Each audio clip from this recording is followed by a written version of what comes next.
Dans cette vidéo du chapitre 27 de mes notes de cours, je résous une autre situation tirée de la section 1.5 du livre de Séguin, la situation 2, qui s'intitule « La force électrique à partir du champ électrique » et dont on peut lire le libellé à la page 45 de Séguin.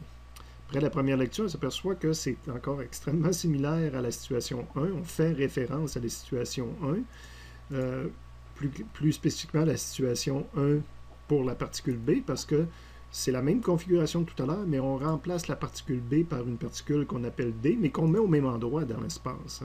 C'est la valeur qui change. Tantôt, on avait une valeur négative, là, on a une valeur positive. Tantôt, on avait une valeur de 0.1, je crois. Maintenant, on a une valeur de 0.8. C'est la seule différence avec tout à l'heure. Au niveau du dessin, j'ai le même dessin, sauf que j'ai QD ici, que je devrais dessiner comme une positive et beaucoup plus grosse. Parce que maintenant, c'est la charge la plus grosse des trois charges. C'est surtout le signe là, qui était en erreur, parce que la grosseur n'est pas obligatoire qu'elle soit proportionnelle. Bon, ce que je faisais tout à l'heure, c'est que je redessinais toujours, j'isolais, dire ces deux charges-là vont créer un champ électrique en ce point-là de l'espace.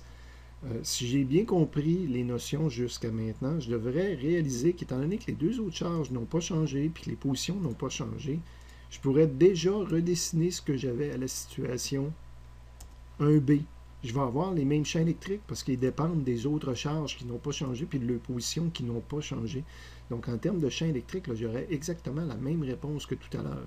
Et là, je combinerais ce champ électrique-là avec une plus. Ça veut dire que mon FE serait vers l'arrière, contrairement au dessin de tout à l'heure.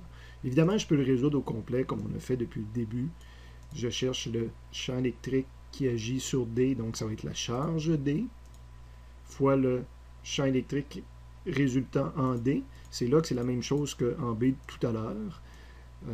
La suite des calculs, j'ai changé le B pour D, mais dans le fond, j'écris exactement la même chose.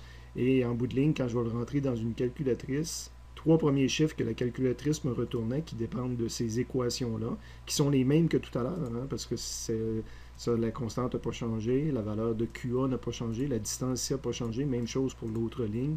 Donc 500, 450, un résiduel de moins 50, donc un champ vers l'arrière, en valeur absolue de 50, mais qui est vers l'arrière. C'est ce que j'ai dessiné ici. Rien n'a changé de tout cela. C'est lorsque je multiplie ma valeur absolue par ce 50-là, puis que je tiens compte du signe, bien là, mon champ devrait être dessiné à l'arrière. Étant donné que j'ai grossi ma particule, on le voit mal, mais c'est ma force électrique serait ici vers l'arrière. Vous pouvez comparer tout à l'heure avec le B, mais là, ça a changé de côté.